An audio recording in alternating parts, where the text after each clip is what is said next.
दूसरी शादी। आदि की शादी के लिए उसके मम्मी पापा रिया के घर जाते हैं। अरे कैसे कर दे शादी भाई साहब। आपका बेटा तो अभी कुछ करता ही नहीं है। सुना है आगे पढ़ाई करने के लिए शहर भी जा रहा है। तभी तो भाई साहब हम चाहते हैं कि शहर जाने से पहले इसकी शादी कर दे। और कमाने का क्या है, हर कोई तो पढ़ लिख कर कमाता ही है। हाँ हाँ, और गांव का सबसे बड़ा मकान और समृद्ध परिवार से है आदि। मुझे तो समझ में ही नहीं आता, इतनी जल्दी शादी। रिया भी अभी पढ़ रही है, इतनी अच्छी है वो पढ़ाई लिखाई में, कैसे शादी कर दूं। आप लोग थोड़ा समय दे। आदि के माता पिता घर चले जाते हैं, जहां आदि के पिता कहते हैं, अरे भाग्यवान, मुझे तो समझ ही नहीं आ रहा कि तू क्यों इतनी जल्दी आदि की शादी करवाना चाहती है। पढ़ लिख कर कमाई धमाई करने लायक हो जाए तो फिर कर देना शादी। अरे आप चुप रहिए। रिया जैसी लड़कियों के लिए शादी के रिश्तों की कमी है क्या? इतनी सुंदर, संस्कारी, पढ़ी लिखी और अच्छी परवरिश वाली लड़की है वो। मैं तो छोड़ ही नहीं सकती ये रिश्ता किसी भी कीमत में। बता दे रही हूँ, रिया की शादी आदि से ना कराई ना तो मैं जहर खाकर जान दे दूंगी। पूरे गांव में नाम है उन लोगों का, नौकर चाकर कितने लगे हैं उनके घर में। अरे मेरी बेटी तो राज करेगी, राज। और इस तरह ना चाहते हुए भी रिया की शादी आदि से हो जाती है। अरे बेटी, ये ले तेरी किताबें, पढ़ाई बिल्कुल ना छोड़ना। तू तो मेरी गर्व करने वाली बहू है, बड़ा नाम है तेरा गांव में।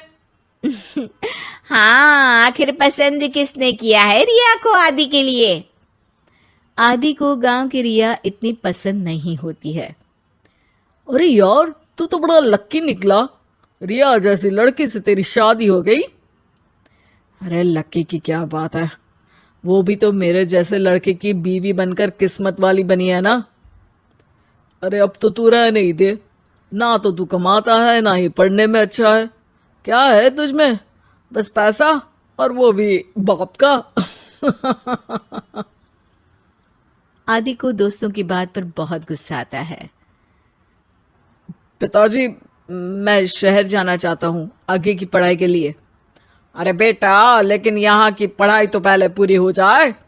नहीं नहीं, अब मैं किसी भी हालत में शहर में ही रहकर पढ़ाई करूंगा। रिया को आदि का ये व्यवहार अजीब लगता है कि अचानक नई शादी के बाद आदि ऐसा क्यों बोल रहा है। खैर, आदि पढ़ाई के लिए शहर चला जाता है और रिया गांव में रहकर सास ससुर की सेवा करती और बचे वक्त में पढ़ाई। अरे देखो, दामाद जी तो शहर चले गए, हमारी बेटी बेचारी अकेली रह गई। उसे कुछ दिनों के लिए यहीं बुला लाओ ना। रिया की माँ रिया के ससुराल उसे लेने जाती है कि उसके सास ससुर कहते हैं, अरे नहीं नहीं बहन जी, हमारा मन तो रिया के बिना नहीं लगेगा। हाँ माँ, इनको तो शहर जाना ही था पढ़ाई के लिए, बस थोड़ा पहले चले गए। माँ खाली हाथ वापस आ जाती है। आदि शहर में मन लगाकर पढ़ाई करता है और इंजीनियरिंग के लिए दाखिला ले लेता है, तो वहीं रिया भी एमए की पढ़ाई में प्रवेश लेकर समाज सेवा में मन लगाती है। तुझे देखकर लगता है कि मैंने तेरे साथ ठीक नहीं किया बेटी। शादी तो करवा दी लेकिन पति का साथ नहीं मिला। अरे तो क्या हुआ, जैसे मैं अपने माँ पापा के साथ थी वैसे अब आप दोनों के साथ हूँ, है ना? सास खुश हो जाती है। अरे सुनो, बहू आदि लौट रहा है शहर से, वो कल आ जाएगा, तुम लोग तैयारी कर लो। रिया ये सुनकर खुश हो जाती है। वो सोच लेती है कि अब वो कुछ दिनों तक आदि के साथ क्वालिटी टाइम बिताएगी। लेकिन जब आदि घर आता है तो उसके साथ होती है एक शहर की लड़की जो जींस और टॉप में होती है। ये मेरी दोस्त है, मेरे साथ रहेगी। आदि उसे अपने मम्मी पापा से मिलवाता है लेकिन रिया से नहीं। अरे ये नौकरानी कितनी सुंदर है। अरे नहीं नहीं, ये नौकरानी नहीं, मेरी बहू यानी आदि की बीवी है। ये सुनकर लड़की शांत हो जाती है और आदि की तरफ देखने लगती है, फिर वहां से चली जाती है। अरे माँ, क्या जरूरत थी घर की कहानी बताने की? देखा, अब वो बुरा मान गई ना। वैसे भी मैं आप लोगों को बता देता हूँ, मुझे रिया के साथ नहीं रहना। मैं शिवानी से प्यार करता हूँ और उसी से शादी करूंगा। मैं रिया को छोड़ रहा हूं। आदि ये बोलकर उस लड़की के साथ शहर चला जाता है। रिया ये सब देखकर रोने लगती है, अपने कमरे में चली जाती है जहां सास ससुर उसके पीछे आते हैं। हमें माफ कर दे बेटा। वो दोनों उसके सामने हाथ जोड़ते हैं। आप लोग ऐसा क्यों बोल रहे हैं? ये तो मेरी किस्मत थी, पर अब मैंने सोचा है कि मैं भी आगे पढ़ाई करके आगे बढ़ूंगी। रिया पढ़ाई लिखाई करके पूरे जिले की कलेक्टर बनती है। आदि उसे छोड़कर शिवानी से शहर में ही शादी कर लेता है। फिर एक दिन रिया के ससुराल में। अरे बेटी रिया, तुझसे मिलने कोई आया है। कौन है माँ? हमें आपकी बहू के बारे में सब पता है। मैं आप लोगों से अपने बेटे के लिए आपकी बहू का हाथ मांगने आई हूँ। रिया के सास ससुर और माता पिता ने मिलकर ये फैसला किया था कि वो रिया की शादी करवा देंगे। पूरे जिले में नाम कमा चुकी रिया की शादी उससे भी बड़े ओहदे के सिट से हो रही होती है कि शादी वाले दिन आदि भी वहां आ जाता है। अरे माँ, ये क्या हो रहा है? तेरी हिम्मत कैसे हुई घर में घुसने की? पूरे गांव में हम लोगों की नाक कटा अकेला छोड़ गया था एक लड़की के लिए। अब क्या लेने आया है? माँ, वो लड़की ठीक नहीं निकली। उसने मुझे धोखा दे दिया माँ। मैं रिया की कीमत समझ चुका हूँ। अरे इतने बड़े जिले की कलेक्टर है वो। मैं यहाँ नहीं था, फिर भी उसने आप लोगों का पूरा ध्यान रखा। बहुत लेट हो चुका है बेटा। रिया आज अपनी नई जिंदगी की शुरुआत करने जा रही है। अब उसे भी जीने का हक है। वो तेरी सुविधा से जिंदगी नहीं जी सकती। तूने तो हीरा खो दिया बेटा।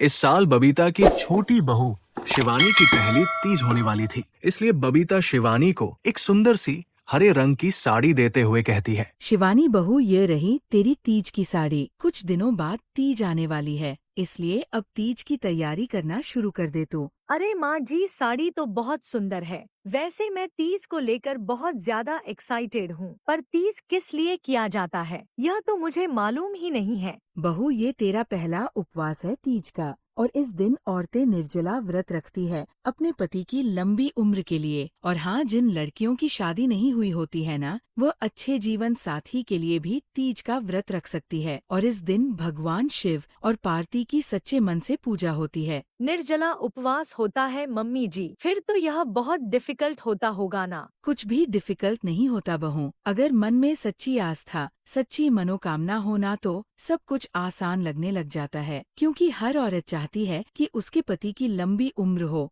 और अपने पति की लंबी उम्र रखने के लिए औरत खुशी खुशी निर्जला व्रत रखती है। और हम औरतों के लिए कुछ भी मुश्किल नहीं होता। हाँ माँ जी, आप बिल्कुल ठीक कह रही हैं। शादी से पहले मैं शिवरात्रि, जन्माष्टमी बहुत सारे उपवास करती थी। अब मैं पहली बार तीज का व्रत करूँगी। हाँ, और इस दिन सुहागन औरत हरी हरी चूड़ियाँ पहनती है और अच्छे से 16 श्रृंगार करके शिव पार्वती की पूजा करती है। और हाँ, तीज पर हरी साड़ी ही पहनी जाती है और झूला भी लगता है। इस दिन पति अपनी पत्नी को झूला भी झुलाते हैं। फिर तो बहुत मजा आने वाला है मुझे अपनी पहली तीज पर। हाँ बहू। दोनों सास बहू आपस में ये बातचीत कर ही रहे थे कि तभी वहाँ पर शिवानी की जेठानी पायल आ जाती है और पायल अपनी सास से कहती है, माँ जी, मुझे तो ऐसा लग रहा है जैसे आपकी बहू इस दुनिया में अनोखी है, जो पहली बार तीज कर रही है, और आप तो उसे छोटे बच्चे की तरह सीखा पढ़ा रही है तीज के लिए। अरे तू ये कैसी बात कर रही है पायल? तुझे तो पता ही है ना, शिवानी रानी का ये पहला व्रत है। और वैसे भी जब तू इस घर पर नई नई आई थी, तब मैंने तुझे भी इसी तरह से समझाया था। अरे मेरा फर्ज है कि मैं तुम दोनों को हर वो चीज सिखाऊं और समझाऊं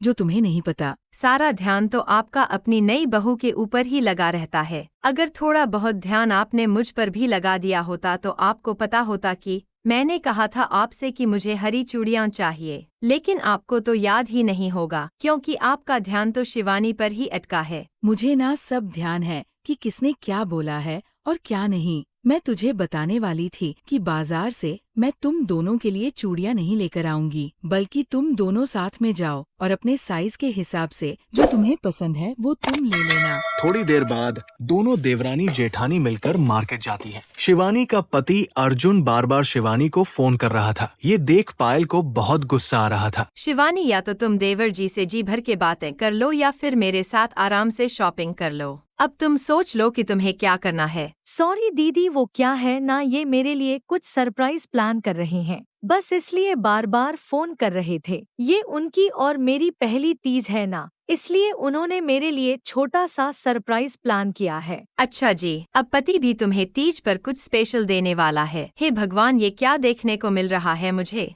थोड़ी देर बाद दोनों देवरानी जेठानी घर आ जाते हैं और घर आने के बाद पायल बार बार शिवानी के कमरे के बाहर चक्कर लगा रही थी। तभी पायल देखती है कि शिवानी को उसका पति सोने का हार गिफ्ट करता है और उसे पहनाता है। ये सब देखकर पायल को शिवानी से जलन होने लगती है। वो गुस्से में अपने कमरे में जाकर अपने पति विहान से इसी बात को लेकर बोलती है। विहान, हमारी शादी को इतने साल हो गए हैं, तुमने आज तक मुझे कोई भी गोल्ड का सामान नहीं दिया है। अरे कम से कम अपने छोटे भाई से ही कुछ सीख लो। अरे कितना खुश रखता है वो अपनी पत्नी को, और एक तुम हो। तुमसे तो किसी भी चीज की उम्मीद करना ही बेकार है। सारा दिन बस न्यूज़पेपर पढ़ते रहते हो। अरे मैं पागल हूँ क्या जो कल तुम्हारे लिए निर्जला व्रत रखूंगी। पूरा दिन भूखी प्यासी तुम्हारी लंबी उम्र की कामना करूंगी। तुम बदले में मुझे एक सोने का हार नहीं दे सकते क्या? अरे रहने दो, ऐसे दिखावे का प्यार नहीं चाहिए मुझे। तुम क्या चाहती हो कि तुम मेरे लिए व्रत कर रही हो तो उसके बदले में मैं तुम्हें सोने का हार दूं? अरे ऐसे तो तुम्हारा व्रत कभी सफल नहीं होगा, क्योंकि तुम्हारे मन में बदले की भावना और लालच जो है। कर्म फूटे थे मेरे जिस दिन मैंने तुमसे शादी कर ली थी।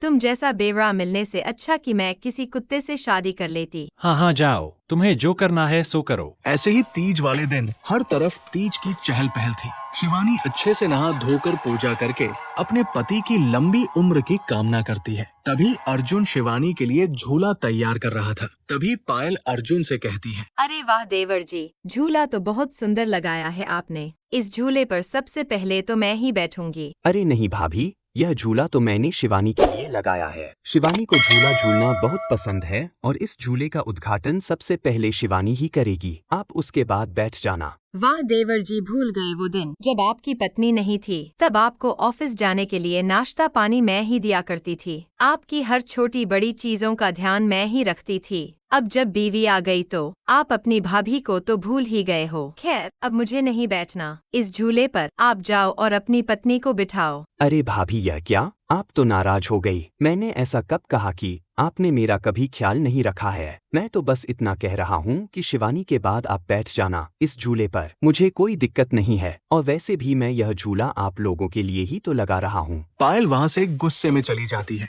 थोड़ी देर बाद सभी लोग तीज के अवसर पर इकट्ठा होते हैं। उसी में पायल की माँ सुमन भी वहाँ आई थी। सभी लोग एक साथ हंसी खुशी बातचीत कर रहे थे। पायल को अर्जुन की बात से बहुत गुस्सा आता है। वो मौका देखकर झूले के पास जाती है और झूले को खोल देती है और उसका आधा हिस्सा पेड़ की एक डाल में ऐसे बांध देती है, जिससे जैसे ही कोई झूले पर बैठे वो झूला नीचे गिर जाए। और पायल को अच्छे से पता था कि झूले पर सबसे पहले शिवानी ही आकर बैठेगी, इसलिए पायल शिवानी को गिराने के लिए ये सब करती है। थोड़ी ही देर बाद सुमन, जो कि पायल की माँ थी, वो अनजाने में उस झूले पर जाकर बैठ जाती है। जैसे ही वो झूले पर बैठती है तो झूला टूट जाता है और सुमन नीचे गिर जाती है। और आसपास खड़े कुछ लोग सुमन का मजाक बनाते हैं तो कुछ लोग सुमन को संभालते हैं। थोड़ी देर बाद जब पायल अपनी माँ के पास जाती है तो कहती है, मम्मी आप ठीक तो हो ना? आपको कहीं चोट तो नहीं आई ना? बेटा, चोट तो ऐसी आई है मुझे किसी को भी बताने में शर्म आ रही है। आप यह क्या बोल रही हो मम्मी? साफ साफ बोलो ना, आपको कहाँ चोट लगी है? अरे बेटा, चोट तो मेरे दिल पर लगी है। मुझे खुद पर बहुत शर्मिंदगी महसूस हो रही है कि तू मेरी बेटी है। अगर मैंने तुझे यही सब सिखाया था कि क्या तू कभी किसी को गिराने के लिए इतना गिर जाए। आप ये क्या बोल रही है मम्मी? मैं सब कुछ जानती हूँ बेटा कि तूने जानबूझकर झूले की रस्सी ढीली की ताकि जैसे ही शिवानी बेटा उस पर बैठे और वो नीचे गिर जाए। हाँ माँ, मैंने यह सब जानबूझकर किया था, पर मुझे नहीं मालूम था कि उस शिवानी की जगह आप झूले पर आकर बैठ जाओगी। झूले पर मैं जानबूझकर आकर बैठी थी क्योंकि शिवानी भी किसी की बेटी है। अगर झूले से गिरने के बाद शिवानी को चोट आई होती तो उसके माँ बाप उसके पति को बहुत दुख पहुँचता, जैसे आज तुझे मेरे गिरने से चोट पहुँच रही है। बेटा, एक बात हमेशा याद रखना, नफरत की आग में जलते जलते कभी भी ऐसे बुरे कर्म मत करो जब उसका फल तुम्हें मिले कि वो तुम्हारे बर्दाश्त के बाहर हो। आप ठीक कह रही हो मम्मी। मुझे शिवानी से मन ही मन बहुत जलन होती थी, बस इसलिए मैंने यह सब किया। मुझे ऐसा लगता था कि वो जब से आई है तब से सबका ध्यान सिर्फ और सिर्फ शिवानी पर ही है, मुझ पर तो कोई ध्यान ही नहीं देता मम्मी। पायल, शिवानी बेटा अभी नई है इस घर में, इसलिए सब लोग उस पर ध्यान देते हैं। जैसे जैसे वो पुरानी होगी, सारी चीजों को अच्छे से समझ जाएगी, उसके बाद सब कुछ नॉर्मल हो जाएगा। पायल को अपनी माँ की सिखाई हुई सीख से समझ आ जाता है कि हमें कभी भी किसी के साथ गलत नहीं करना चाहिए। और ये सब होने के बाद पायल को अपनी गलती का एहसास हो जाता है और उसने मन ही मन खुद से वादा किया कि अब वो किसी से कोई ईर्ष्या नहीं करेगी।